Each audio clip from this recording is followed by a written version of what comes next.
Just a quick introduction.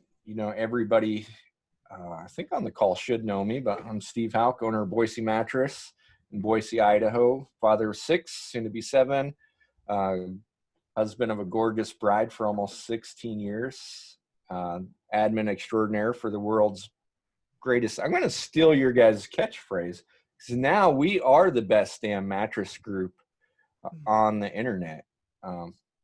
And of course, super stoked to be joined by Dos Marcos, the host of the greatest industry podcast on the planet and now best-selling authors. Congratulations. Thank you. We appreciate you guys' time. So thanks for joining us. Our pleasure, for sure. So at what point did all the tips at the end of the book came from a nationwide event, but at what point did you guys decide that was going to be a bestseller? Well, I think our good friends in the industry and family and friends that we made throughout the years decided it was going to be the bestseller because the wave of support came out and it was amazing. It was so much fun. But yeah, all these ideas that were in the back of the book, we gave that speech at Nationwide back in February, and we had talked to Tom Hickman, the president of Nationwide. We said, hey, what's the biggest challenge facing your retailers? They have 5,000 people. And he said, foot traffic. It's always foot traffic for our dealers. And so we said, great. Between Quinn and I, we touch thousands of retail doors with our products, and we get to talk to a lot of great people in the industry. We're kind of like the guides in a lot of ways. We can go out and gather up some good information, put it into something meaningful. And we gave this speech. And part of our thesis is, to get foot traffic, you've got to be able to grab people's attention first, or they're not going to pay attention to anything you say if it's meaningful or important. And so we gave this crazy speech, and we were dressed up like rappers, and we rapped this whole song we did. And then we gave this speech about driving foot traffic. And then at the very end of it, we had these 3x5 note cards in front of everybody in the room. And we said, please write down a foot traffic driving idea that actually worked. And then put your email address on there, and we'll gather them up. And if you contribute, you'll get all the other ideas that came from this room. And that really became the genesis of the book, because we had foot traffic driving ideas that actually worked. We knew it was a major pain point for retailers. We kind of themed them up, coded them up, and had this, put together into something meaningful. But then COVID hit and everything shut down. Quinn and I are on the phone, and we said, hey, as bad as things are, we've been given a gift, and it's the gift of time. And what are we going to do at this time? Let's do something that can make an impact on our dealers and our friends in this industry. And so we put together this book about building a brand and an identity and creating a position in your marketplace so that you feel confident to go out and trumpet that brand message and attract people to your store. Quinn, did he hit it? He did. I mean, you guys really, in the book, we talk about it as a love letter to the industry. And we really mean that, because we wrote it. So one of the things that happens when you start writing a book with a publisher is they ask you the question, what do you want to get out of the book? And for Kinsley and I don't know how many discussions we had about that. It seems like a straightforward enough question, but at the end of the day, it was really about serving everyone, serving you, serving everyone on this call. And because we're in the position we're in with the podcast, we hear a lot of stuff. We hear a lot of great stories. We touch, to Kinsley's point, we touch a lot of retailers through our own businesses, and we've been around for a while. And so we're just aggregators of information, and then we get to kind of look at it through our lens and our perspective. And we hope that we've got some unique perspective. And so it was written to, if it served people, if the information was helpful to anyone, we felt like that would be a win. If we enjoyed the process together, I mean, the biggest success of this whole thing, I think for Mark and I, was just getting to work on it together. Like the time we spent on the phone, brainstorming ideas, where it took us, not just with the book, but other things. we just had a blast doing it. And so I don't know, I think it was, and not one of those answers had anything to do with the number of books we sold.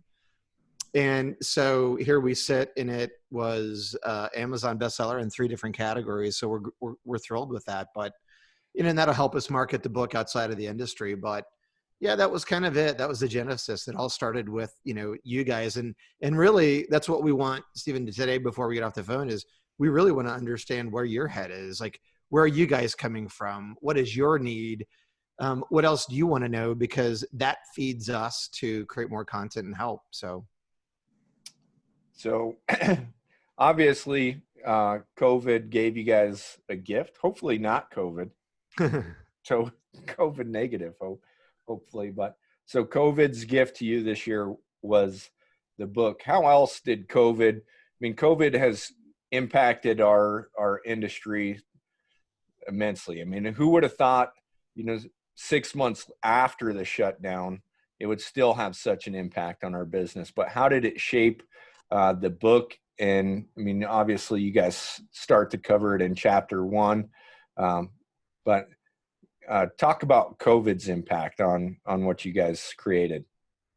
Yeah, I mean, it definitely comes up early in the book because it's going to be this enduring touch point that we all had this shared experience around. Everybody around the world, for probably the first time ever, had a shared experience. I mean, unless you go back in religion and look at all the different religions having a flood story, for example. I mean, we haven't had this type of shared experience, and we walked outside in many of our towns. And if you have a downtown like I do, close by, I walked around and I saw what the world looks like without independent retailers. And the flavor was sucked out of our community.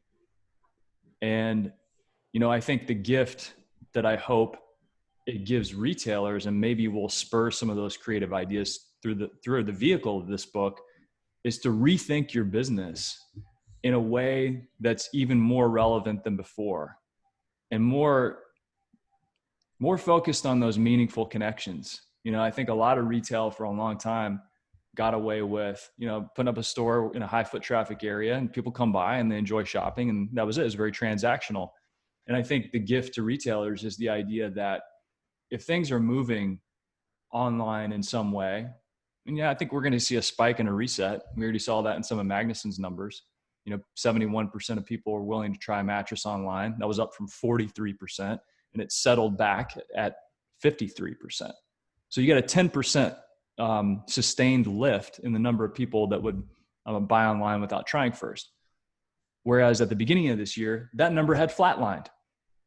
The growth was coming back to retail, to brick and mortar retail at the beginning of this year. But because of COVID, it got a 10% lift. So where are we at? Well, we're in the middle of the opportunity to rethink how you're going to connect with people and to differentiate by connecting with them in a meaningful way. And we talked about this during the speech we gave at Nationwide most recently. We headlined Prime Time, which is virtual. And we got kind of obsessed with this idea of transactions versus transformations. And it started with transitions. Okay, so it's a lot of tran words, but let's break it apart. When people come into your mattress stores, furniture stores, they're going through some sort of transition in their life, likely. Divorce, kid going off to college, parent that's aging, moving in with them, bought a new home, sold a house, whatever it is. They're going through a lot of times a major life transition, and it's hard on them. It's difficult. It can be exciting at the same time, but for the most part, they're trying to solve some problems around this transition. And you can win in the transitions. You can win in the transitions, or you can fail miserably. And I think a lot of people fail in the transitions of life and in the transitions within retail. So whenever somebody is going through a life transition, you have the opportunity to transact with them. Give me your money, take this product. Or you can begin guiding them on some sort of life transformation, changing the way I sleep and feel forever. And I think that's the opportunity that COVID has given us. Because if you're going to differentiate, if you're going to compete with the online brands or compete against much of that business moving online, we have to be there to guide and transform our customers and create that meaningful, deep connection. I think to tack on to what Mark said, for me, it's also about a realization. So the good news is a lot of people have had their businesses impacted in a very positive way, but it's also a very dangerous thing because there's a false sense of security that comes from that. People are like doing better than they did in 2019. And the news flash is it's not because of much of what you did. It's just not. And so when people start feeling really great about their business, it is a circumstance, I think, in large part because of the pandemic. So I think if everyone's really being honest about it, they need to think about that. Second thing is, what are people doing with all the traffic that they're getting now that they didn't have? And to Kinsley's point, if you're transactional, then it doesn't really matter because they came in, they bought something, and then you'll have to spend the $150 or whatever your acquisition cost is to get them back into your store, unless you've done something and used some of the principles we talk about in the book. And the other real hard realization is, think about this, you guys. The number one biggest concern about anything for human beings on planet Earth. So Kinsley talked about a shared experience. Think about this. The number one biggest concern is health. It's health. And think about the benefit of health when it relates to sleep. Think about the physical benefits of that. Think about the mental benefits of that. Think about how depression actually mirrors a lot of sleep deprivation. And so what are we doing with all of that? What is our messaging? Has it changed on social media? Is it changing in how we advertise? Has it changed any part of our selling process? And then the other part of the messaging is, what is the experience you're offering? Because here's the news flash. If retailers don't get their shit together and start doing something to create experiences that are better than what you can get online or better than what you can get in a big box or something like that, then you're going to fail. It is not a question. There's zero doubt to it. If you don't do something like that, and you don't start connecting to the consumer, and you don't start messaging differently, and you don't start creating experiences that last and connections that last, then I think the end game for those people is pretty certain you're not going to be around. And so I think it's important that we're speaking that truth and trying to rattle the cage of people, because it's a big deal. And it's important that we're healthy as an industry. You guys talk about your sorry to change the subject there quickly, but you talk about your failures that you had at Leggett and Platt, Mark, specifically that, that led to the success and the birth of the hybrid mattress. And more importantly, the Get Hybrid video, which, dude, I mean, really, if it weren't for the Get Hybrid video, I would have never listened to your guys' podcast. So give that music Awesome. video, give that music. That's pure industry gold. I don't know how everybody in the industry has not done something with that video. Can you guys elaborate on the importance of swinging for the fence and striking out and then hitting a home run like you did with the hybrid mattress? Let me just get into that real quickly. The Virgin mattress was a huge, it was a big project and it was a fail, but it wasn't a fail just for me. It was a fail for the senior leadership of our company because they saw all the scripts. They didn't understand their own culture, and it was 110 years old, right, Kinsley? Something like that at the time. And so it's important that one of the many lessons was you got to know the culture of your business, and culture is a big deal, right? And then when we pushed it out into the network of our company, it just didn't land, and they thought it was too aggressive and too modern and all of that. So it failed. But, the real credit, when things go right or go wrong, Kinsley always says it happens at the beginning. And I agree with that. And this one actually happened right from the start. We're in a meeting and we're talking about getting our butts kicked by Tempur-Pedic and Select Comfort on sales, and they're crushing us and telling everyone that innersprings suck. And so, out of my frustration, my job at the time was to make sure that innersprings became the cool kid again. And Kinsley's like, don't get frustrated. But what we know for sure is if someone says you suck, the wrong answer is, oh yeah, well you suck.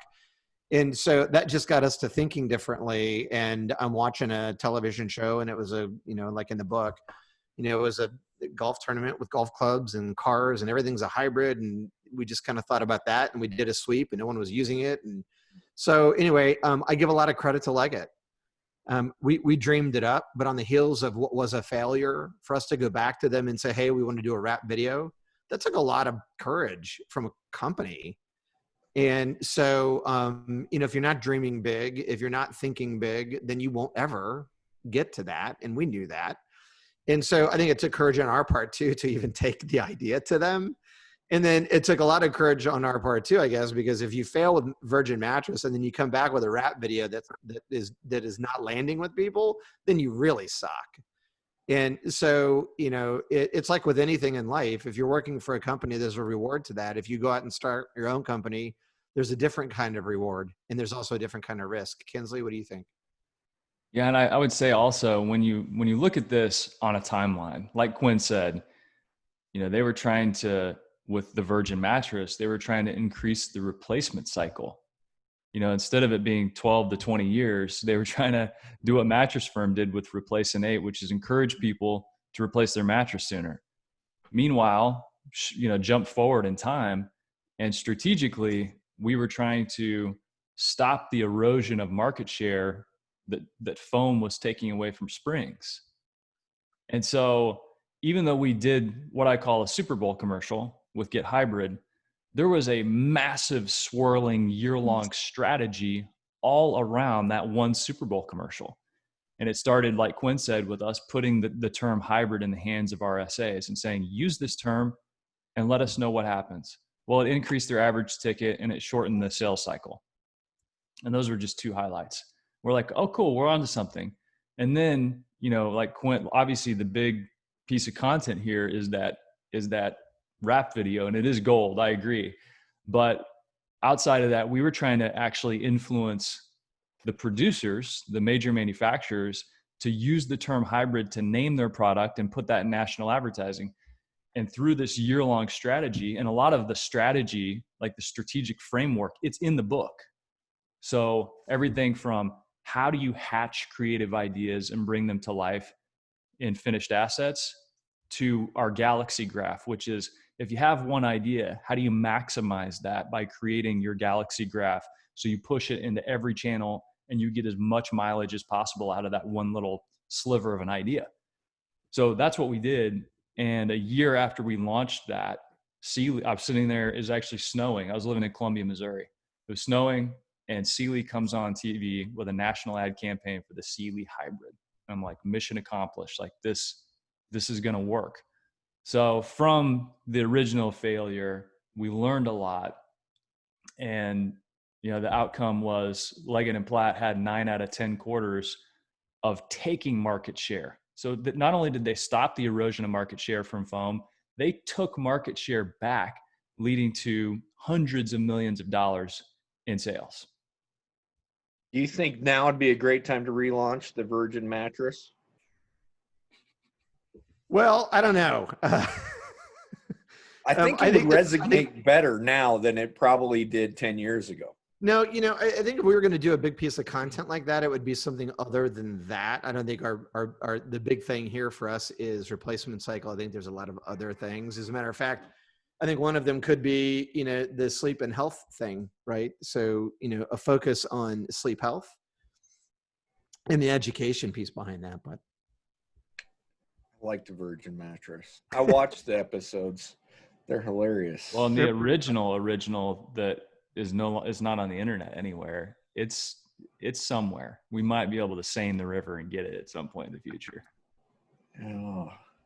So I'm curious, Steve, what are you guys up against right now? Like, what are some of the challenges at retail? What's going through your all's head? I think, and I hate to speak for everybody, but I mean, the biggest challenge that we face right now is getting product. And I won't say it's increased demand, because we could project some things, but I mean, what we've normally purchased for, in 2 to 3 week cycles has now become a 12-week cycle. And how do you project what's going to happen 12 weeks from now? And keep that. I mean, man, every truck I unload sold. And it's not because I didn't order right. It's just it's taken so long to get everything. And I know I'm waiting on my Englander truck, Mark, today, finally, 6 weeks later. Wow. But that's the challenge, right? I mean, I think that's the challenge for everybody. I went out to Tupelo and met with the furniture manufacturers because we were looking at getting into furniture. And their challenge was, labor. So, I mean, we've looked at the impact of what this has had on our industry altogether. Well, I mean, it's impacted our labor too, but it's impacted, it's the raw materials. I mean, we get the same excuse from everybody, right? It's raw materials. It's the delays. And originally it was, we have to lay out the factory because of social distancing. And then it became, we can't get the springs because of non-woven fabric. Then it became, it's like the perfect storm of hurricanes killing the foam. As soon as springs came online, the hurricanes killed the foam.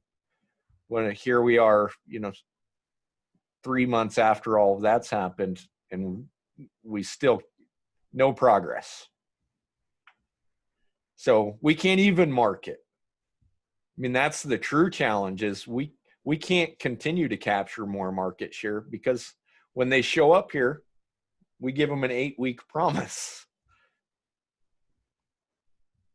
So I don't know if that's what you guys are seeing out there, but that seems to be my biggest challenge. Across the board. Yeah, we're seeing the same thing. I mean, And that's a hard one. Every dealer, I think some, obviously some product lines tend to ship a little quicker, but I've heard all over the country from all of our factories that to get a 789 Quantum unit is like finding a unicorn. No, and I mean, what my floor looked like in March, I mean, it doesn't look anything like that right now. I mean, we've transitioned manufacturers. I hate to throw Corsicana under the bus, but man, they just dropped the ball early. I mean, they were like the first ones to drop the ball. Yeah. And it just got ugly. And so, in order for us to stay in business, we had to move away from all the low end stuff. We had to go import. Well, now you go import and everything's on back order. Yeah. So not only is Corsicana not delivering, but all the import stuff is dried up because they switched manufacturing. They had to jump countries, try and start new plants, and tariffs and COVID. And I'm curious about something just as a thought exercise. You guys are creative retailers and you do good businesses. If you were to look at the landscape today and say, good, can't get product, good. And you were really to try to convince yourself for a moment that that's a good thing, what would it allow you to do? If you were to just say, good, that gives us a chance to do blank. How could you fill in that blank? Maybe it is furniture, like you said, Steve, or some other product line, or what could it be? It's even worse. So I don't even want to go down the furniture rabbit hole because it's worse than anything we're facing in the mattress industry. And to a degree, what it has allowed us to do, kind of like, COVID gave you guys the opportunity to write a book. It's allowed us to kind of fine tune what we want to do. Your books helped. This is my new favorite book, other than yours, of course. Yours is a little short. I read it in a day. This one took me a little bit longer. Your Next 5 Moves. Highly recommend this book to anybody. And it's about business strategy. Where do you go, right? Also reading the book Blue Ocean Strategy, right? Where where can we find the blue ocean from where we're at right now, and try and, I mean, we've transitioned to a lot of bed in the box. Is that the future of the industry? It's probably 100%, right? You and I we've had that discussion back in February at Nationwide, that I think, everything's going bed in the box. Most manufacturers agree too, but. What about you, Jeff Giannacovo, or anybody else who wants to hop in? When you look at the landscape and you say, good, this gives us a chance to do blank, how do you fill in that blank? What have you been thinking about? Well, I mean, everything you've talked about, focusing on sleep and health. I mean, our business is built for this time. We've never been the next day, same day, 3-day retailer. We've always told people 3 weeks. And we continue to be able to tell them that because of our alignment with the vendors that we have. So the frustrations others feel, I feel terrible for them, that's where their business is at. It must be terrible. Short of navigating some of the resident stock outages, we've under promised and over delivered this entire time. So focusing on the sleep and health stuff, I mean, you can just go to our website and most online know about our business. That's what we've been doing all along. I mean, the blue ocean strategy is that. It is focusing on it. I mean, Steve, I'm a brother in ankle pain. Oh, I've been dealing with a fractured ankle for 3 weeks. Walked around on it for a week. I only tomorrow get my MRI results. 3 weeks it's been. People will wait for the right solution with the right person. That's what I'm doing. I didn't just go to any orthopedic surgeon because I know what I got going on is a more severe problem than what is originally diagnosed, because I've been having this issue for years and I only really kind of understood as a result of the first x-ray what the real problem is. And I've been down the road of 9 bad operations on my left knee. I'm not doing a 10th bad operation. I finally learned. But the blue ocean strategy, I typed it out in the comments here. Tempur-Pedic Sleep Number has had their eye on this prize, and that's the direct connection to the consumer. You saw it, maybe you didn't, but I got up midstream. This is a book I've referenced, I've shared. This PDF, I mean, this is old school advertising and I actually have a video in the queue to get out to the industry this week. Maybe today I'll get to it. It's shot and done, but like, we as retailers and even as the trade have abdicated our role of connecting to consumers. We've just gone down this box. I don't have it here at my home office, but we've just gone down this road of showing a little mattress rectangle with one price now, and a deadline. Everything about our industry has been set up for lowest common denominator, low price. And that's sad, I think. So, when you're doing advertising right, when you're creating proper marketing messages, they should absolutely suck the person in, and you should absolutely be able to make your advertising look like content, which I do have this right here, and I'll shut up then because I don't want to monopolize any more time. But like, when you talk about sleep and health, you talk about talking about a story. This is an advertisement that we're doing today. It's 2 pages. There's 1 picture. And it reads like content. It connects to the person. That's how we promote our business and have been for, I mean, that's a $1 million ad that's been running for 5.5 years and generated over $1 million in sales. Steve, I want to comment on what Jeff said. 5 years. So sorry, Jeff, I didn't mean to step on the end of that. So think about this, you guys. So choose the business you're in. So if you sell mattresses and adjustable bases and pillows and sheets, if that's the business you're in, then it's transactional and you'll get paid and there's still good margins in that, right? But if you're in a different business, which is to literally genuinely help people and serve them and help them improve their life through sleep, then your store is going to look different. If that's really what you're trying to do, right? Your selling process is going to be different. The way you talk to people is going to be different. And the way you, promote is going to be totally different. You're going to be talking about the benefit ultimately to the consumer. And then in order for them to come in, if I want to go in and buy a trail bike, because where we live, we've got 250 miles or something like that of trails, then I'm going to go into a specialty store with a guy who is an authority on trail bikes, and he knows something about trail bikes because he rides a lot, or he gives lessons, or he's a pro or something like that, which there's a lot of around here. And I'm going to listen to him because he's got an authority in that space. But for a lot of retail stores, the bigger ones, it's hard to populate stores with authoritative leaders. And so number one, it's, if I'm running retail stores, number one, how do I give my people the authority so that when consumers come in the store, they think we actually know more about sleep than they do? So how do you establish authority?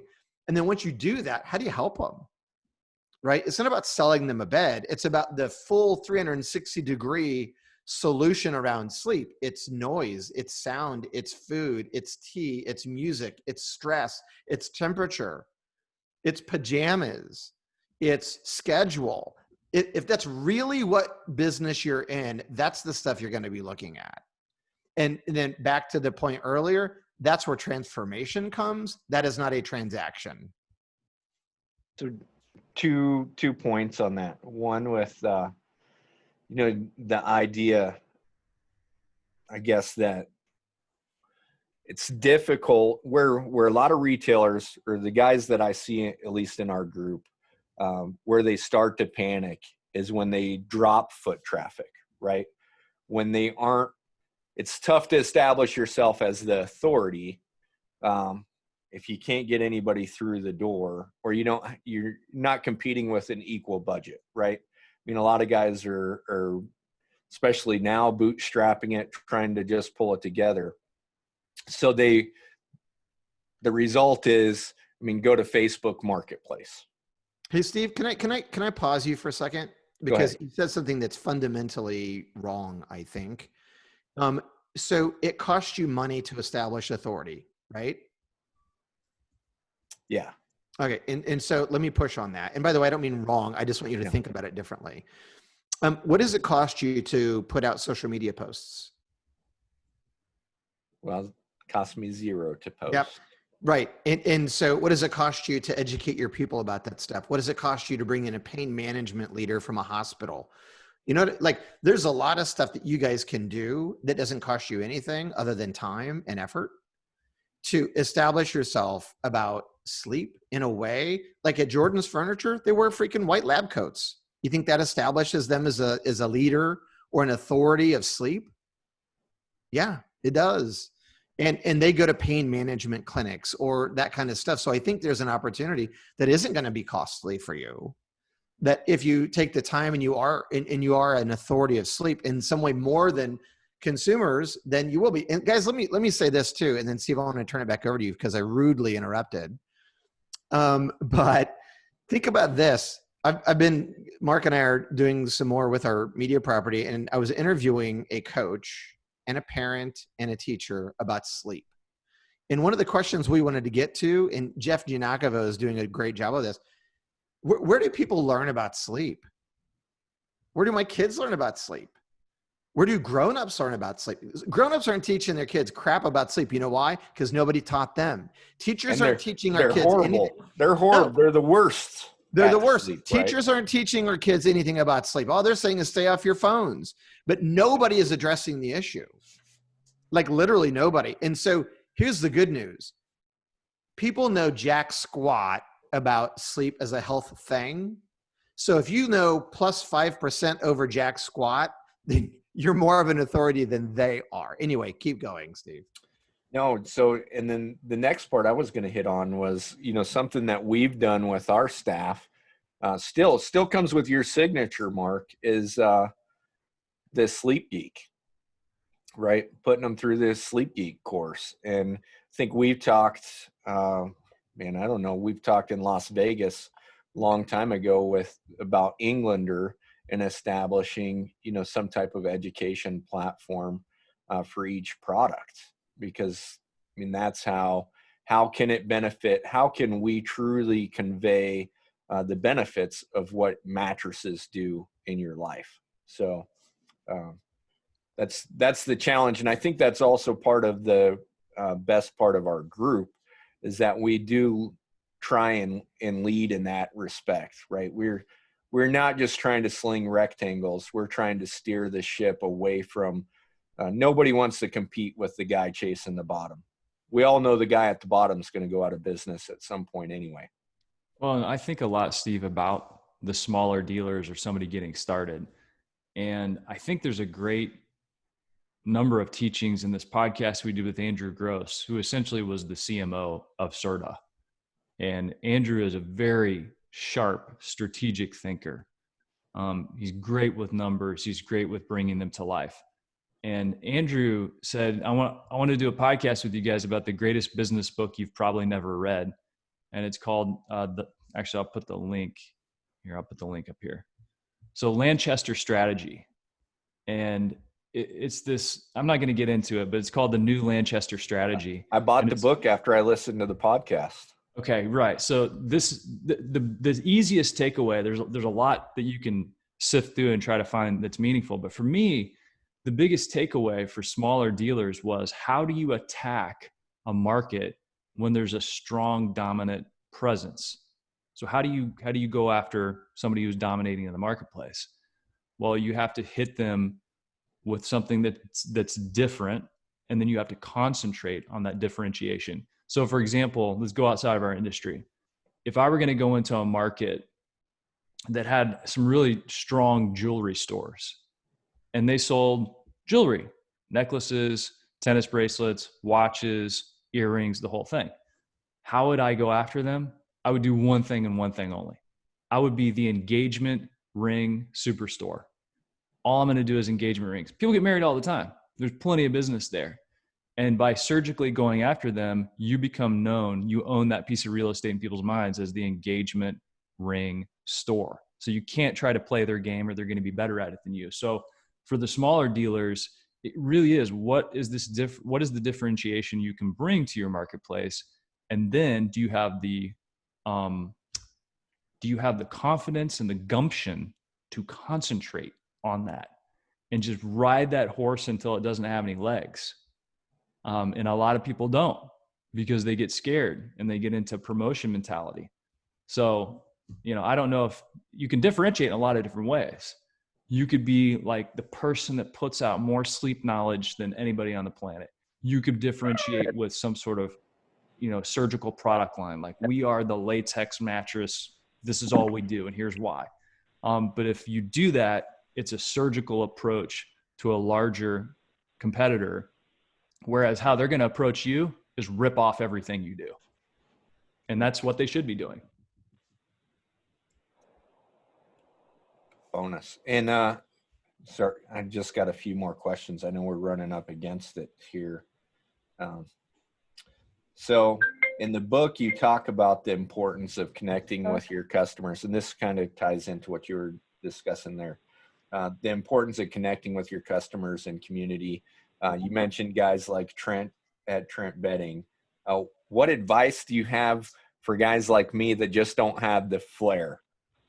We're not as creative as Mark, which is why we need another Mark, but we don't have our muse, as Mark told me you were, Mark. So that's confusing, Mark and Mark.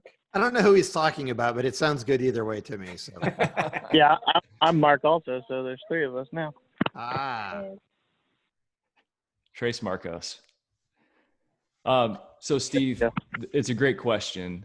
And we do address that in the book. We talk about, well, what if you're more of a wonk than a whack? What if you're a little more heady and you like explaining stuff, or if you just have a really big heart and you're not zany?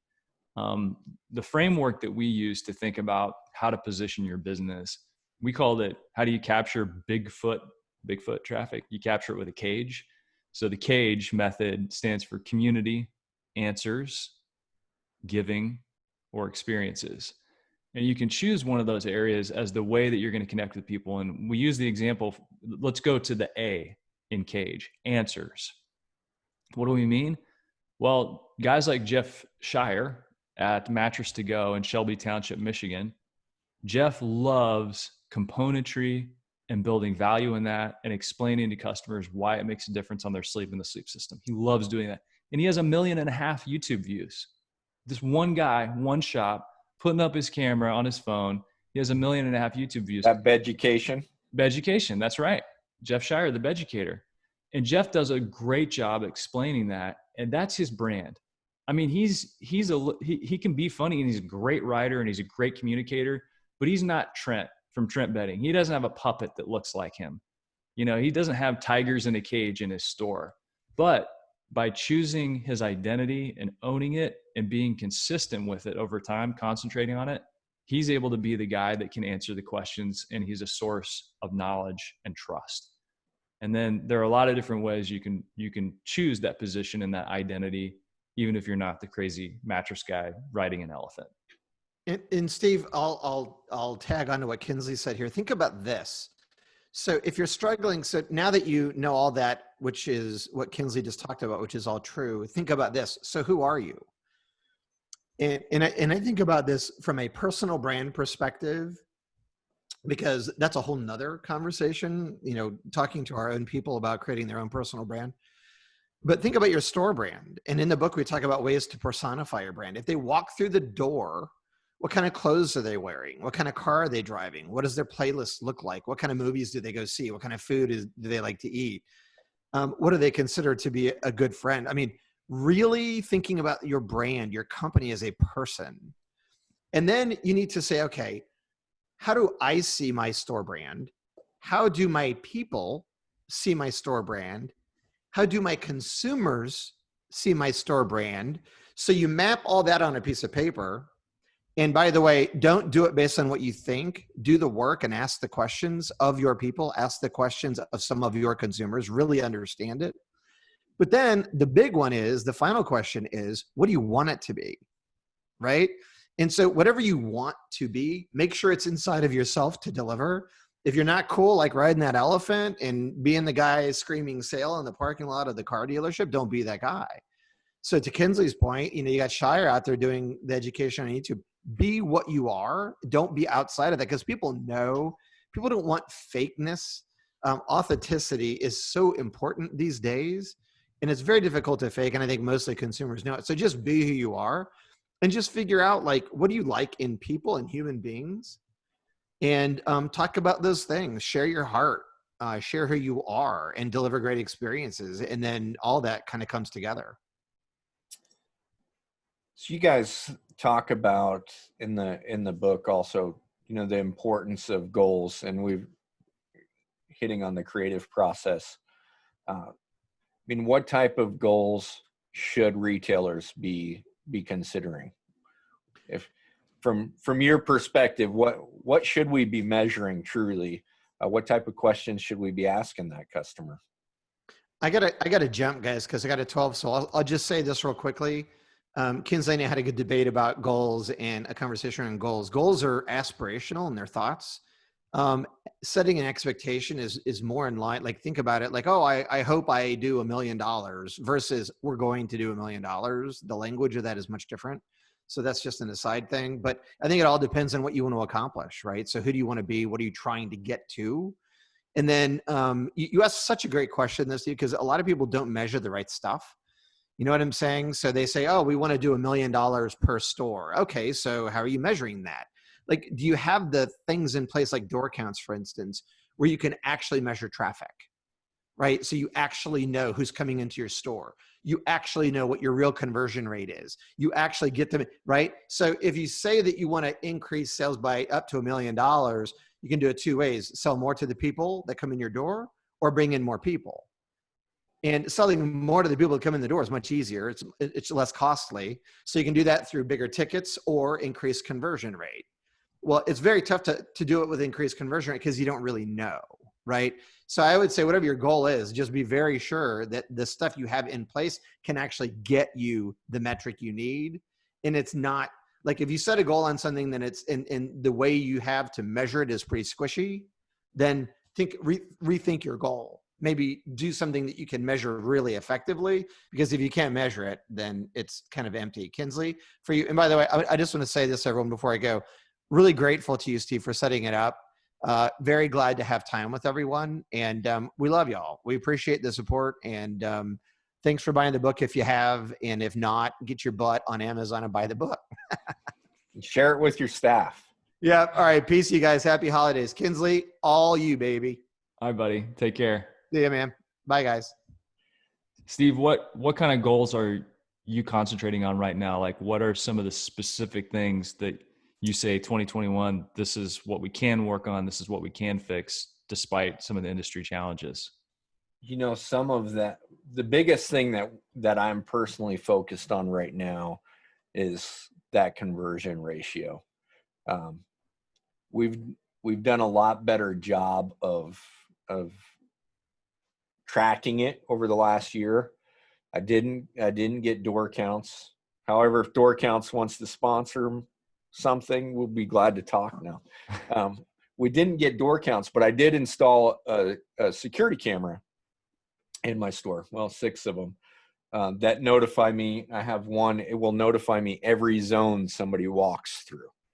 Right. So now I can track better. And it's amazing how my traffic has increased on my days off. Right. The days that weren't being properly measured because I wasn't here, now I got 6 times the traffic. Well, now I can hold my employees accountable, say, hey, what's going on here? How come we aren't selling? We know, there's a huge factor right now for us in product. We have a lot of people moving to the area from California, and product is, Jeff said he sets the expectation at 3 weeks. Well, what do you tell the guy that's closing on his house tomorrow and doesn't want to sleep on the floor, right? Didn't bring his bed with him, and you got nothing to sell the guy. So we try and keep a number of mattresses in stock, and that's been our struggle. So that's something I'm looking at budgeting going into next year, of how much money, what product do I need to have on hand to truly capitalize. Because right now, if we're not converting the guy that walks through, the guy down the street, if he's got product, he is, and it doesn't even matter what product it is, right? That guy just wants a bed to sleep on. So that's kind of been our goal going in. Is, we're building more storage space into our store so that I can.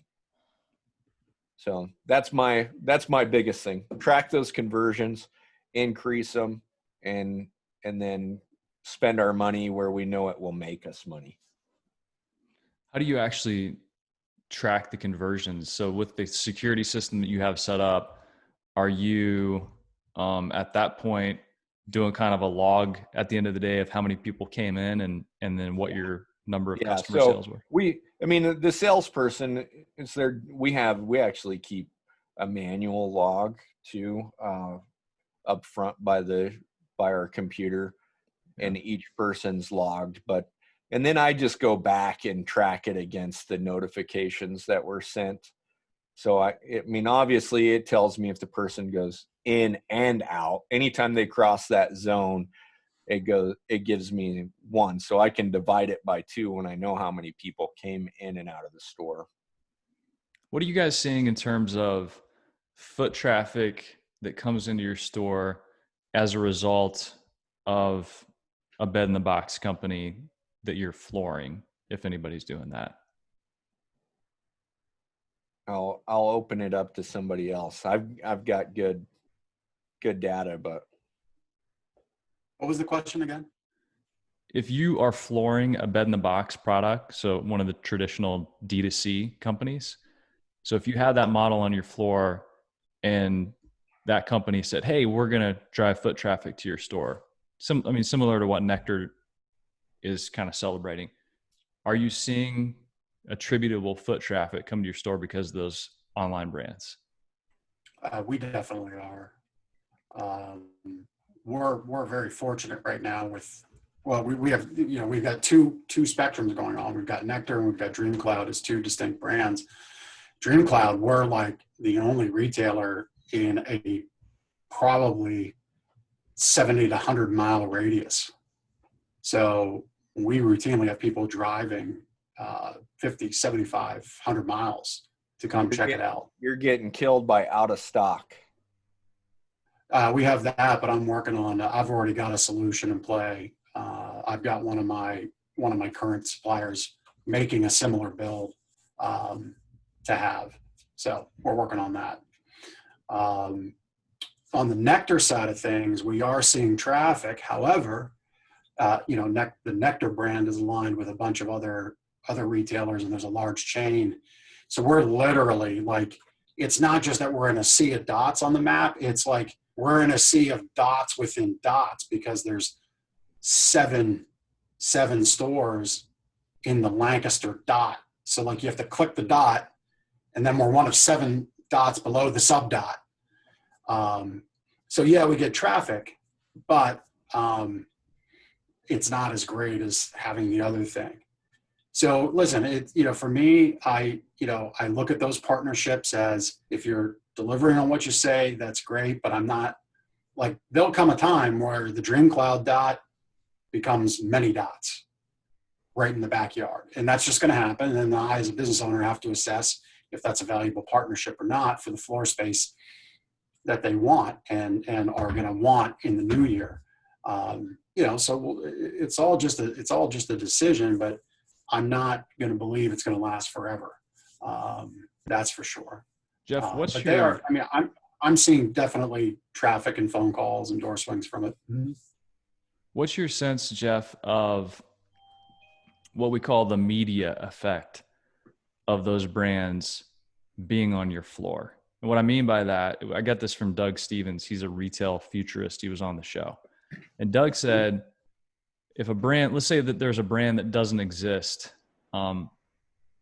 in Brooklyn, and let's call it DreamCloud. Let's say DreamCloud had never been in Brooklyn, and there was a mattress store in Brooklyn, and DreamCloud put their mattress on the floor.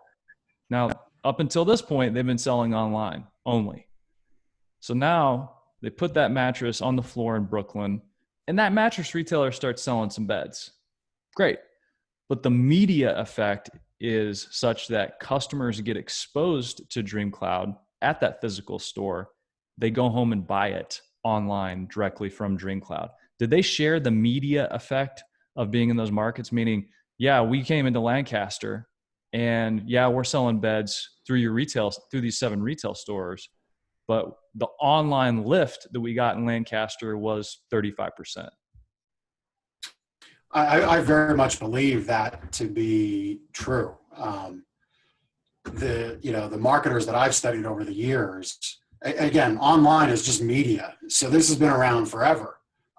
It's been the consternation of your like Proactives of the world, your major direct mail houses and marketing companies like Boardroom and Angora. All of these people consternated over TV. They were spending millions of dollars in mail, like $300,000 a week to $500,000 a week in direct mail.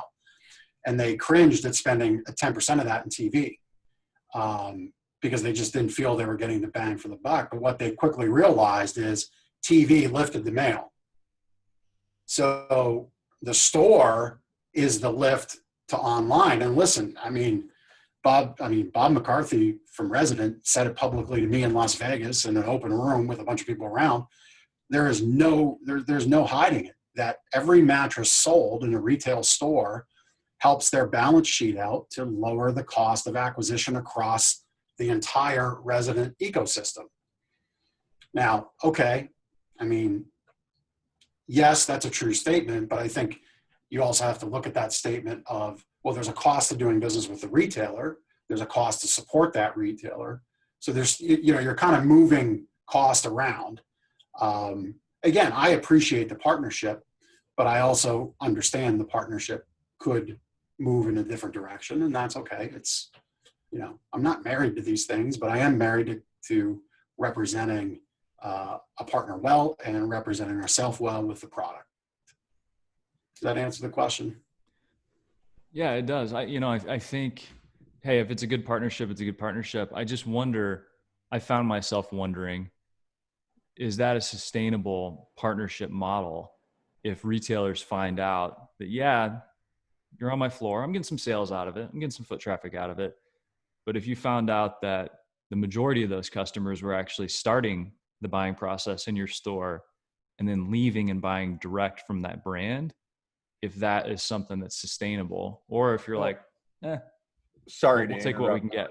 I mean, so to hit on with Mike Magnuson, and we've discussed how good bed impacts retail in those partnerships. We just had the video with him last week, and he says, the important thing is are we turning customers that weren't customers, that were never coming to you at any point, are we directing them to your store, and are you benefiting from that, right? So really, even if that customer comes to your store, lays on the bed, and goes home and buys it from them, were they ever going to come to your store anyway? And did you have a chance to sell them and you missed it, right?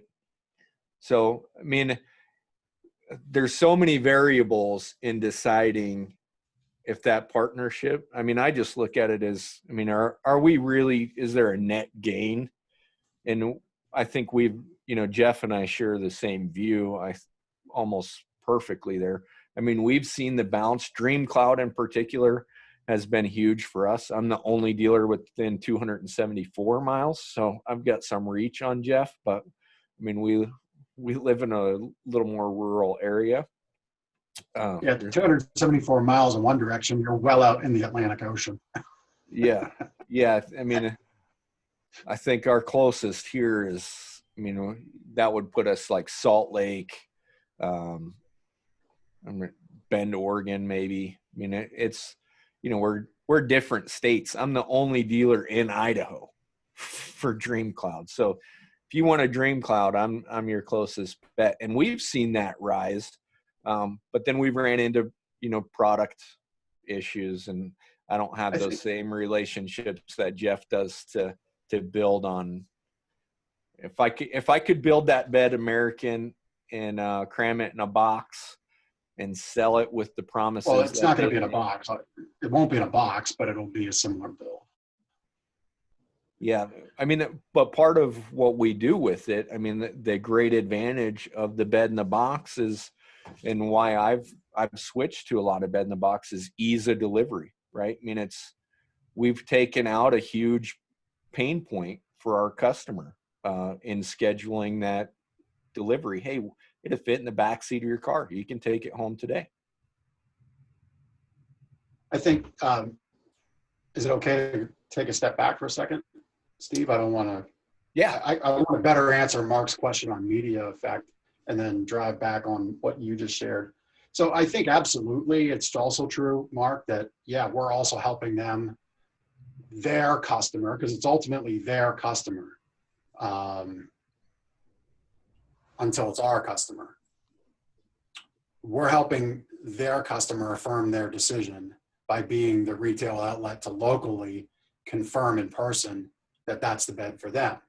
Now, I think it is fully the retailer that if you're not able to make a value-added reason to do business with you, and value-added could be just a pleasant shopping experience, the way you and your team engage with the customer, how you break down what brought them into the store about that bed, how it stacks up in the echelon of everything out there. That's value-added in and of itself.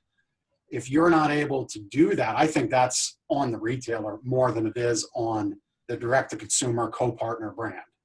Okay, up until the last couple of years, I think if we could do a Google trend search on furniture today as a microcosm, the word omni-channel was going like this in the search results, but now it's gone down and it's been replaced with direct to consumer, right?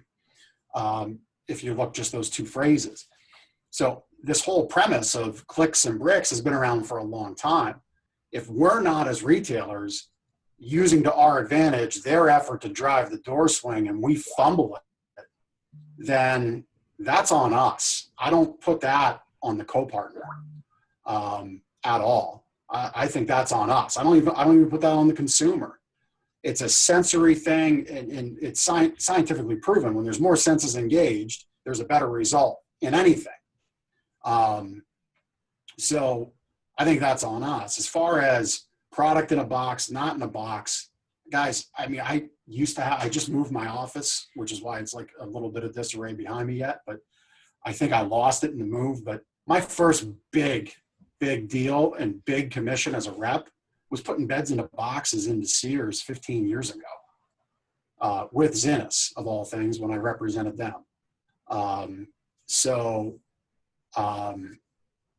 The box is a logistical solution, and I think we need to be very careful as retailers as presenting it as this panacea for what consternates a shopper. We need to be the panacea. We need to be the cure for mattress confusion, not a box, because the box just moves us closer and closer to Costco, Big Lots, Sam's Club. The more we align with the box, the more we're driving our own coffin nails into our own coffin. Yeah, it's a great logistical solution, and there's no doubt that it earns sales. But I think we need to be very careful of how we present it and how we align with that logistical solution. That's what I have to say on it. Jeff, when I think about, our position in the marketplace and going up market, because we serve independent retailers, through Englander. If people are going to come into the market to brick and mortar to buy a mattress, we're banking on the idea that they're going to spend more money. It's going to be a more upmarket shopper.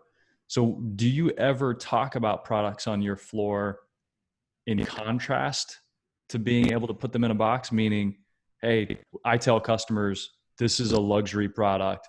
It has so much material in it that you can't even put it in a box. Does that ever come up, or is that like a non-issue? Well, I mean, I think if we're being fair to the conversation, it's, the constraints of the box is there's a constraint around box product more because of how it's delivered by the direct to consumer guys. And that's what UPS and FedEx will allow. Okay.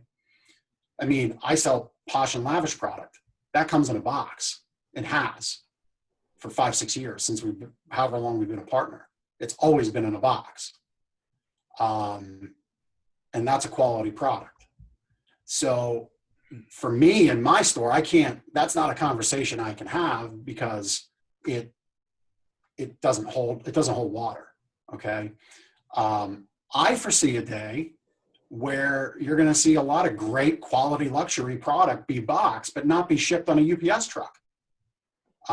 Because we have ongoing trucking shortages and we'll continue to have them.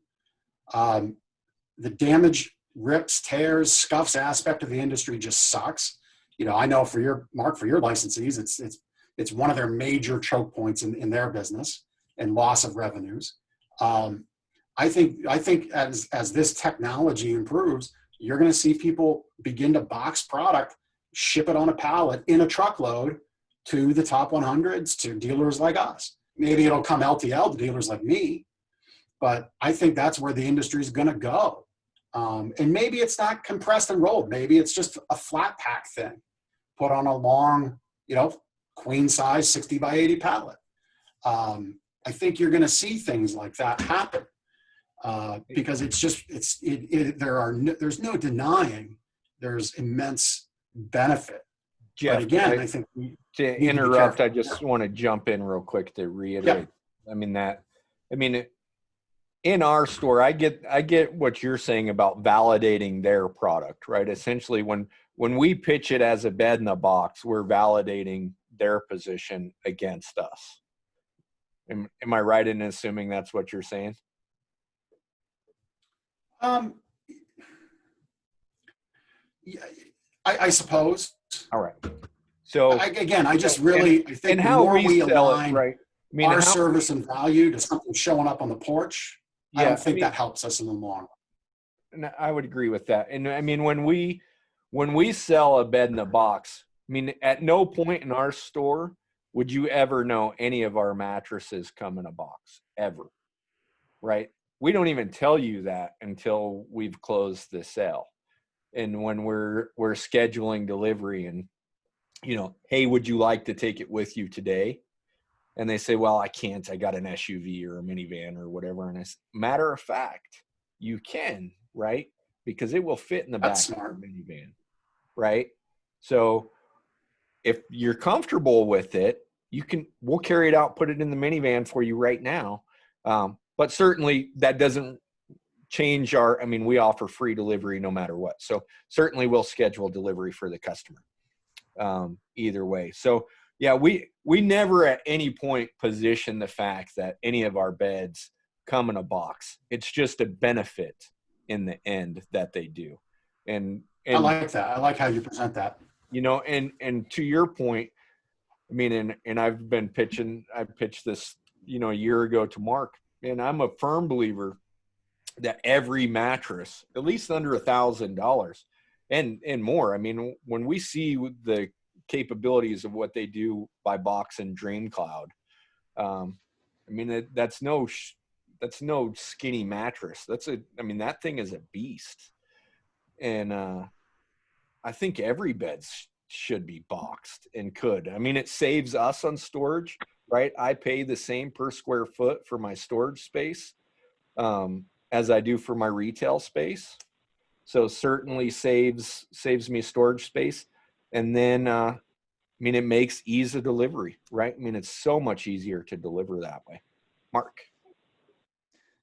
I was saying goodbye to Matt, but it's a great point. I mean, if you order furniture online, you don't really care how it comes. You know that they got to get it to you somehow. And if it's IKEA, you're going to have to put something together. If it's Pottery Barn, maybe it comes in a couple of different boxes that end up on your porch and you have to do some assembly. I think we overthink that piece of it. It's a fascinating little rabbit trail to go down because of the impact that the online visibility has on the consumer shopping experience when they do end up in a store either way. But Steve, I mean, that's kind of a different conversation than the way that you described it. And I think that's smart. Build value in the product, build value in everything you've merchandised. And then, hey, it's a benefit at that point to be able to load it up in your car and take it home tonight. And, to the idea that these online, we're not creating our competition. These guys, I mean, and I'm hoping, I mean, when we see the introduction of like Idle coming into the market, that's looking to partner with retail as well. I mean, these guys truly are spending the money to be relevant, right? And I rarely, and I'm not a temper dealer, but I don't get that call of somebody calling and asking me about Tempur-Pedic, Sealy, or Serta. I am a Serta dealer. I was a Sealy dealer. They don't call and ask for their product. But I get a lot of calls where people ask me for Casper. Less now. I mean, they've spent less money lately, so we see less of it. But I mean, Purple, all the bed in the box.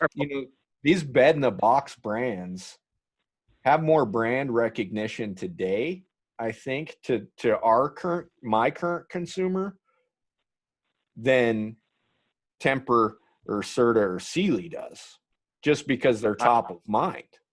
And I agree with you. And even most customers that come in and ask me for a Tempur-Pedic, they're not asking me for a Tempur-Pedic. They're asking me for a memory foam mattress. So they don't care that it's a brand Tempur-Pedic. They're saying, do you have a memory foam mattress for me? Keep on that line of logic. If they're asking for a memory foam mattress and not a Tempur-Pedic, when they come into the marketplace asking for a Nectar, what are they asking for? A bed in a box. They want something that what they're interested in is something they can carry in their SUV. Yeah. Yeah. So, I mean, that's a great point. I do think some of the things that people are asking for when they ask for Nectar or Dream Cloud, I mean, one of the huge things that I think manufacturers could do to assist retail is that sleep guarantee. A lot of people say that's a crutch, but man, I don't take any back. I haven't taken a Dream Cloud back on a sleep guarantee. But it is like the nail in the coffin for the clothes, right? I mean, it reassures the customer that, hey, at any point you can call me and we'll take this back. And it's, it's a breeze. And it just, Without a doubt, from a consumer standpoint, I mean, that's a no-brainer to have a comfort trial. So, yeah, manufacturers could definitely do a better job in that regard. How can the manufacturers support that better? I mean, just like with what Temper does, where where you can at least offer a comfort trial and have some recourse to send it back if it's a situation where you do have to take one back. You're not stuck with a bed that's been in somebody's house. And yeah, or even, I mean, I would say not even taking it back. An advantage is, hey, I mean, we know it costs you money to take them back, right? Hey, just give us that's what from my perspective, just give me a discount. I got a seconds guy I can call, right? He'll come pick it up. I'm not even going to sell it. I'm just not going to give it back to you so you can resell it to a guy that I don't know down the street that's going to give them away. Yeah, fair point. Real quick on the comfort exchange selling quote unquote seconds note. I mean, a lot of you guys pay attention to Facebook Marketplace. You post there. So you've seen, no doubt, the DTC brands being sold on there through, ShareTown affiliates, right? These are the people who pick up the purple return from the primary consumer, gets put on Marketplace, sold in the secondary market. I will tell you, in the last 6 months, surprisingly, in a COVID pandemic world, I'm seeing more people be more agreeable to a comfort exchange bed. In Pennsylvania, we can sell them. You have to pay your $60 to the state for the privilege of having your license. And you have to, if the inspector comes in, you better have one of the 2 sanitizing agents on premises. But beyond that, they're not going to go and inspect the mattress that it's been actually sterilized. We do that, but they just want their $60 fee and that's that. But I will tell you, consumers are more agreeable, at least from what I've seen, to a comfort exchange if there's a reason for a discount. So Mark, when you say, how can you help? And what Steve said, maybe there's an opportunity for a discounted product there, and it's, it can't just be carte blanche, because then it does become a crutch, that it does, the clerks of the world, not in the owner operator stores like most on the call here, but you get into a 5, a 6 store, even maybe 3 store where the owner just can't physically be present. The management is maybe a little stretched thin. If you're just pushing beds out and it's like, yeah, just get this, call me in 90 days if there's a problem, swap it out. Well, the customer just wants this over with, right? They come in confused, frustrated, consternated to begin with. So I think finding a benchmark 2% of total volume, 5% of total volume, I think that's something all manufacturers should explore. And then to kind of rewind a little more, I think what consumers are coming in, the answer they're looking for Nectar, what Nectar has provided them, the opportunity that the direct-to-consumer brands have given the consumer is they've cut out the confusion. We've got one size fits all, which is, of course, it's playing to the absurd, but it works. And again, that's a big marketing tactic that, playing in the pool of absurdity and making it come through that the reader and the listener and the viewer are like, oh yeah, okay, I get it. That's for me. Even though it's the most absurd claim ever, works. That's what the consumer's buying into. No confusion. You've got the answer. And if it's not my answer, you're going to take care of me. And again, I think that could be product in a box or not. Safa is a very popular company. They've been profitable supposedly since day one. They don't come in a box. But it's those things. It's you've cut the confusion. You've got what I need and you got my back. Whenever somebody comes in with that planted in their mind, meaning this is the mattress for me, it's not confusing, this is what I want. And then going back to what you said about the retailer being able to offer something valuable beyond just that transaction, what do you do with that customer at that point? Do you tell them, great, I'll get you set up and walk out the door with it? Or do you say, do you go back to kind of what you guys do well within your store and within your selling process, which is building value in sleep and personalized comfort? Maybe Was that Claire direct to me or someone else? To you, Jeff. Yeah, I was sticking with you. Like if somebody comes in thinking they want a bed in the box and it's simple and not confusing. No, I heard. Yep. Okay. I heard you. I just want to make sure it was, I don't want to monopolize Steve's call. No, we still follow our process. I mean, with the direct to consumer stuff, and we have a couple of them. We have Naturepedic, we have Harvest. I mean, even Tempur-Pedic to a degree, I would put in that realm. You know, if they're coming in really focused on that, we're going to kind of take a little circular beltway path around our process, if you will. And, you know, just so they're not like, oh, here we go. This is exactly what I don't want. I want what I want. They want what they want. And we're button heads. We'll go down the path, but we're going to apply our process to the product and say, you know, maybe there's, you know, if you're not blown away by this, understand there are other options. Are you open to them? And then we just go from there. And I would agree with that, Jeff. I think, I can't remember which book I was reading, but you know, one of the best pieces of advice that really changed my outlook on the mattress industry 3 or 4 years ago, and I wish I could recall which book it was, is, you know, the reality is you're in sales and the customer wants to buy something, sell them what they want, right? I mean, it's not my job to convince them to buy something that they don't want. And I think that also leads, when we do that, I mean, it leads to comfort exchanges, right? I mean, when we steer the customer, which is rare, but when we do, well, we always steer the customer some way or another, but when we try and convince them to buy something that they're not sold on, and it doesn't matter if we know it's not the right fit for them. I mean, we know it's not. They're 300 pounds. It's the softest bed we've got, but they really want it. You're like, hey, dude, that bed's not going to hold you. Like seriously, you're going to be warrantying it. And they just don't care. Sell the bed that they want to buy, right? Sell the product. We just won't take that sale. We won't do it. Well, and most of the time we won't. That's the extreme example, right? Yeah. But for me, most of the time I'm not a huge fan of memory foam mattresses, but there are customers that's what they want, you know, and I'm trying to sell them a hybrid, you know, the benefits of the spring and foam, and they don't give a shit.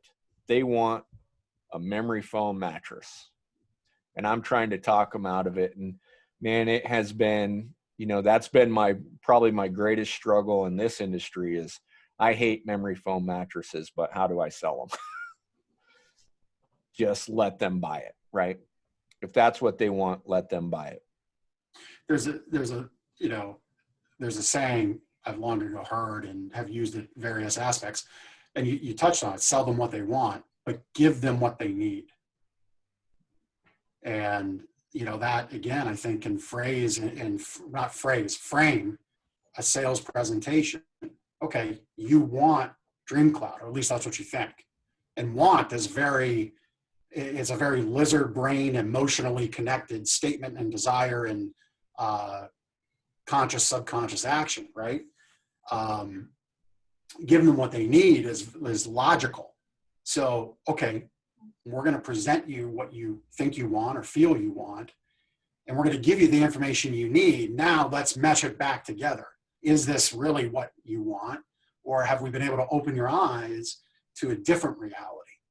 And sometimes a DreamCloud, a Nectar is a fit, but the bed base is absolutely warranted, and we sell those. right? Like that's our attachment on that product has actually been higher than I expected it to be.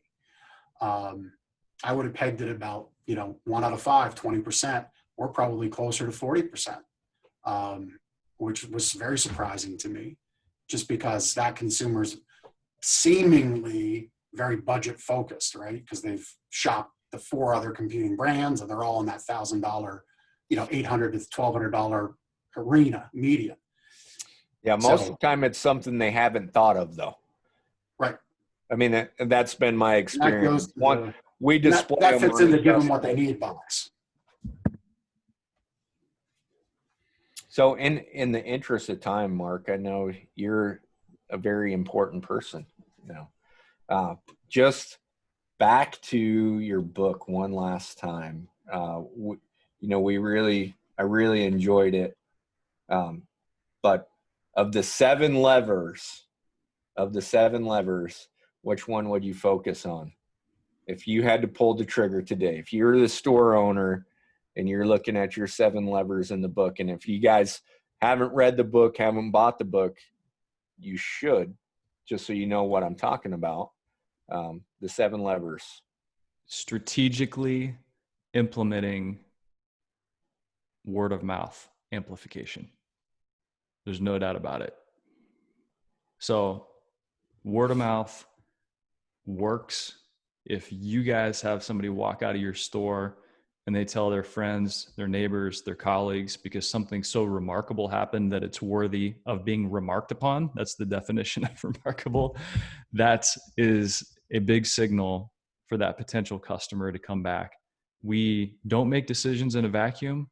We talk to our aunts and uncles, our friends, our neighbors, our golfing buddies, and we want that personal recommendation and that endorsement.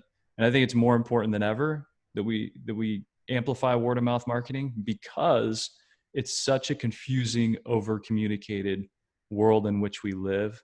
The noise is tough to get through. It's tough to wade through and hear what actually matters. So there are lots of ways, I think, to amplify word of mouth marketing. And beyond that, the extension of that for me is there's something in there called the Galaxy Graph. And I highly recommend that everybody make your own Galaxy Graph. And what that is, it's a simple way to it's like a worksheet that you can print off. Did you invent the Galaxy Graph? I mean, is that your coinage for this? That's right. Yeah. I did this when I was at Leggett because I was working with Quinn, and Quinn is a very creative guy, and he would have an idea for like a print ad. And so we would go and when I was on the agency side, we would go and make it for him. And then once it was done, like a week later, we should do a digital ad. Oh, we should do a video. We could do like a press release around this. I'm like, wait a minute. We are spending a ton of time that could have been better used on the front end, maximizing this one creative idea and putting it into all the channels that we have available to us. And some of these channels were free. So I made what I called the universe at the time, but I changed it to Galaxy Graph. And all you do is you go through and you think, for us at the time, it was Furniture Today. Like that was a channel of distribution for us. So what about Furniture Today? We could send them a press release. We could make a personal phone call to Dave Perry. We could do a digital ad. We could do a print ad. We could do something at the next event, at like the leadership conference or the betting conference. So now we took the idea of, we usually do print ads in Furniture Today. And we had all these different little distribution twigs off that main limb that we could push that material and that idea into. So within your own businesses, you have your own galaxy, and your galaxy might be TV, radio, might be Facebook, whatever social channels you're advertising on. Maybe you're doing some retargeting. So having a list of all those things and thinking, okay, this next promotion we do, it's going to be President's Day. Great. What is the creative? How do we bring that to life? And then where are we going to push it out so that we maximize it and create a surround sound effect? And I've had the best results with campaigns whenever I create as much noise in a consolidated amount of time that the budget permits, as opposed to a slow drip. And that's where the Galaxy Graph comes in really handy. You maximize those ideas. And I think that's worth the cost of the book, right? Hey, it's a raucous Not romp through 90. the mattress industry, and that part's really fun. But yeah, hey, if you can get a couple of things that you can apply, and I'm happy to help. If you have any questions, if you grab the book and want to talk shop, y'all just give me a buzz. I'm glad I caught it on day one for 99 cents. I did the upgrade. I bought the audio, so I get to listen to your voice. I read the book before I listened to it from you, though. So there's a part in the audiobook where Quinn and I do the voices of our wives. So you just have to be on the lookout. I've already had people commenting on that, how bad it was. So, I mean, congratulations, you guys. I know Mark had to bounce, but I mean, awesome book. Great advice to the industry. And now, having framed it, having discussed it with you, I think it's probably more valuable. Now I can go back and really get a better grasp of what I was looking at, especially when it comes to the galaxy graph. It's like, after going through the call with Mark Magnuson last week, and he's saying, hey, focus on first reputation, then digital. And then if you have any money left, go to the other outlets of advertising, the traditional forms. So now I understand your drip method here, or your, the kind of we're going to call it the magnifier. That, I think super valuable to be able to hit those 7 levers, like you describe it, with the same message. Well, that's a good distinction, I think, to make based on what Magnuson said. When you look at your budget for any campaign or promotion or whatever it is you're doing, you may look at your galaxy graph and think, wow, I can't fund all those different channels. So in that case, you do have to do some force ranking. But what it also does, beyond force ranking where you're going to put your money to create that surround sound effect, what it does is it forces you to see what's also free. Like, what are an email to your existing customer base. You're already paying for the software. A press release, turning it into something newsworthy with your media partners. That's free, just the time that it takes. So it forces you to also bring back into your field of view some of those things that we tend to forget when we think paid. You guys are, one last, so when we were talking, about remarkable experiences, one last thing, go back to Savannah Bananas, right? And really the wow experience. So that's another thing you asked what we were focusing on going into the new year, is how do we create that wow experience? And I mean, there's so many ways to really wow a customer these days, because when they go in, I think somebody highlighted in our group, their experience of going into some box store, and essentially the person told them to go buy it on Amazon. They couldn't find it, go buy it on Amazon, probably the best place. Like, how not wowed are we when we go into any other store?